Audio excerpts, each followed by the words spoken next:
When my cousin secretly sold my late aunt's apartment, I uncovered a hidden family scheme that left me with a treasure in them or walk away. My name's Ethan Cole. I'm 39, and I've always believed my family's worst fights were over Christmas eating arrangements. Turns out I was wrong. I was halfway through my first coffee in my small apartment in Camden Town, London, when my phone lit up with a number I hadn't seen in years of my cousin, Lucas, 41. We hadn't spoken since Aunt Margaret's funeral 8 months ago. I picked up. "Ethan, mate, you sitting down?" His voice was unusually upbeat, like he'd just won the lottery. "I'm standing in my kitchen. Why?" He laughed at that annoying fake laugh he uses when he's hiding something. "Right, well, the apartment's gone. Sold it yesterday. Wires already cleared £285,000 sterling. I froze. "What apartment?" I asked them I already knew. He meant Aunt Margaret's flat with the 2-bedroom in Kensington she'd promised in her will would be shared between me and him. Not sold without my consent. Lucas kept talking like this was a done deal. "Listen, I'll transfer your half next week. Just thought I'd let you know before it hits your account." I slammed my mug down on the counter. "You can't just sell it. We were supposed to..." "Oh, come on, Ethan, it's better this way. No headaches, no tenants, no upkeep. Besides..." He paused. "Aunt Margaret actually left me sole executor. I had the legal right." My chest tightened. That wasn't what the will had said, at least not the copy I saw. I didn't even realize I was pacing until I nearly tripped over the chair. "Lucas, I'm coming over. We're talking about this face to face." He hesitated. "Fine, but bring coffee, the good stuff." I hung up, grabbed my coat, and checked the folder where I kept the photocopy of the will. Except it wasn't there. The folder was empty. That's when my phone buzzed again. This time, it was my mother. She rarely called before noon. Her voice was low, almost trembling. "Ethan, whatever Lucas told you, don't believe him. There's more to this, much more." I swallowed. "What do you mean more?" She exhaled sharply. "It's not just the flat. He's been in touch with your stepmother. They've been planning something for months." My fingers tightened around the phone. "What does my stepmother have to do with Aunt Margaret's will?" Silence. "Then, I can't say over the phone, but you need to be careful. They've both got leverage on you, Ethan, and it's not about money." I pulled my jacket zipper up, heart pounding. "What kind of leverage?" I asked. Her answer was barely a whisper. "The kind that could ruin your name." By the time I reached Lucas's townhouse in Notting Hill, the weak autumn sun was fighting through the clouds, and my stomach had that sour, empty twist it gets when I know I'm walking into trouble. Lucas opened the door like I was a delivery driver, not family. "You didn't bring the coffee," he said. "I didn't come for coffee." I stepped past him into the living room. It smelled faintly of expensive cologne and new leather. On the coffee table sat a glossy folder, the kind used by solicitors.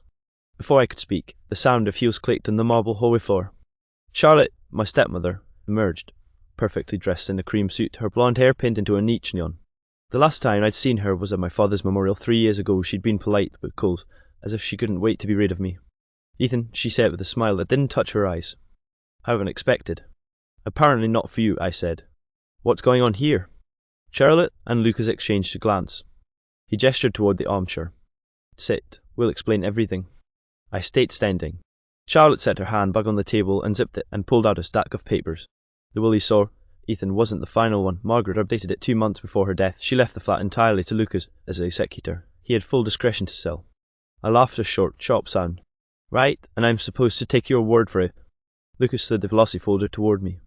Inside was a photocopy of the will, with Margaret's shaky signature at the bottom, dated June 14. Except Aunt Margaret had been in hospital in Brighton that week, barely able to lift a pen. "Looks convincing, doesn't it?" Charlotte said softly, as if reading my thoughts. "And the courts won't care about your suspicions without proof, which you don't have." I felt heat crawling up my neck. "Why are you even involved?" Her smile widened a fraction. "Because, dear, Margaret owed me money, quite a bit, actually £75,000 sterling. Lucas was kind enough to help settle that debt after the sale." I turned to Lucas. "You're paying her with my inheritance." He shrugged. "Technically, my inheritance now. You're lucky I even offered you a cut." Something in me snapped. "You're both disgusting." Charlotte didn't flinch. She leaned forward, her perfume sweet and cloying. "Careful, Ethan. Remember that thing from your past, the one you've worked so hard to keep buried? I still have the evidence." I felt the floor tilt under me. "What are you talking about?" She tapped her manicured nail on her handbag. "You know exactly what. 1 phone call and your career's gone." Lucas crossed his arms. "So, are you taking the payout or making this ugly?" Before I could answer, the doorbell rang. Charlotte's expression flickered with annoyance, then unease. Lucas muttered, "That's early than went to answer it." From the hallway, I heard a man's voice. "Detective Harris, Metropolitan Police. We need to speak to both of you regarding the sale of a certain Kensington property." Lucas opened the door, face tightening as a middle-aged man in a plain but official suit stepped aside. Detective Harris. His sharp eyes scanned the room like a hawk sizing up prey. "I'm here about the Kensington property sale," the detective said, voice low but firm. "There have been reports of possible forgery and fraud." Charlotte's carefully controlled mouth cracked for a second. "Detective, I assure you, everything is above board." "Is that so?" Harris's gaze locked on Lucas. "We're going to need to see all documents, bank transfers, and communications regarding this transaction. The family has raised serious concerns." Lucas sighed. "Fine, we'll cooperate." I watched them squirm under the detective's quiet pressure. There was no hiding now. After the detective left with a list of demands, Charlotte turned to me, for silk but with a razor edge. "This isn't over, Ethan. You'll regret pushing this." But I had questions burning in my mind. How deep did this go? What other secrets were buried beneath the polished smiles and legal papers? Later that day, I met with my aunt's old lawyer, Mr. Bennett, in his dusty office near Charing Cross. He handed me a sealed envelope.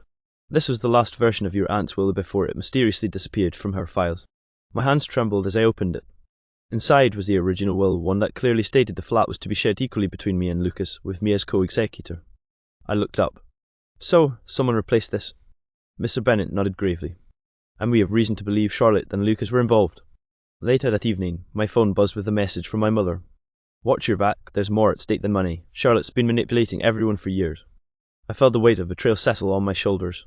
The night was thick with rain, tapping steadily against my apartment window as I sat hunched over the documents Mr. Bennett had given me. My mind raced, but nothing prepared me for the phone call that came just as I was about to sleep. "Ethan?" The voice was unfamiliar but steady, a woman's voice, calm yet urgent. "I'm Dr. Helen Marks. I worked with your late mother's medical records." I frowned. "How do you have my number?" "There's something you need to know about your past, your identity." I scoffed nervously. "I think I know enough about family secrets tonight."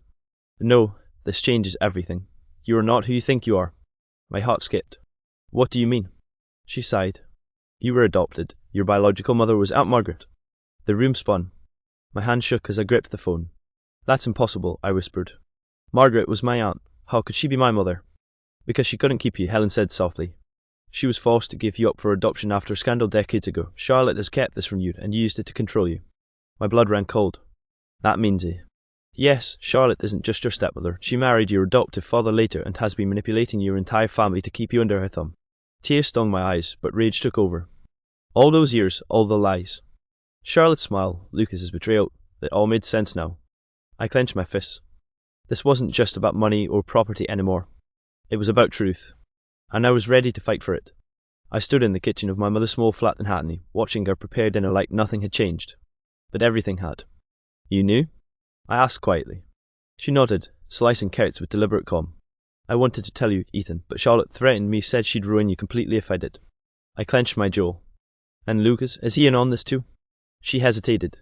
"He's been caught between them for years, scared to lose his inheritance and position." Just then, my phone buzzed. A message from Lucas.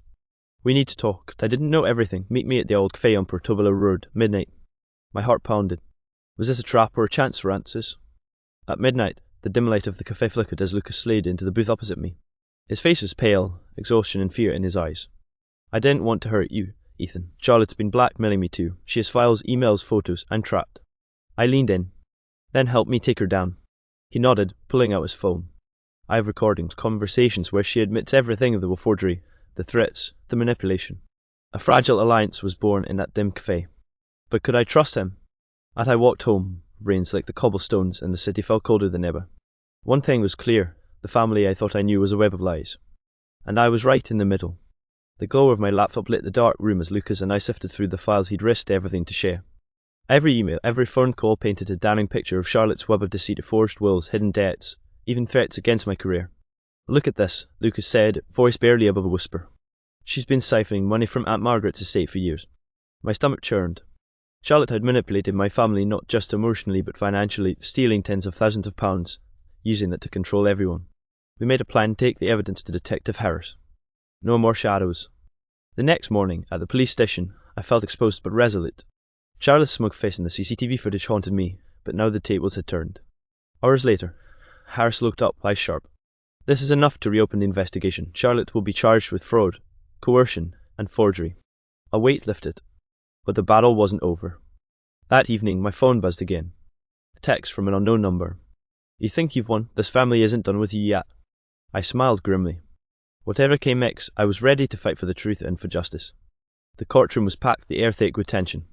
Charlotte sat rigid, her usual composed facade cracking with every word from the prosecutor.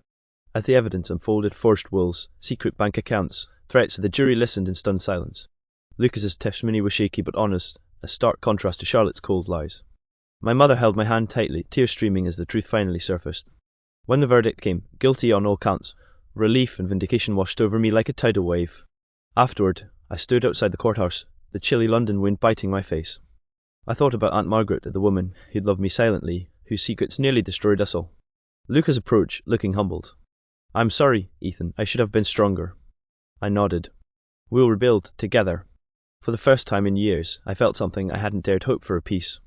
The past was painful, but it no longer defined me. And this time, I chose my family, the real one, on my own terms.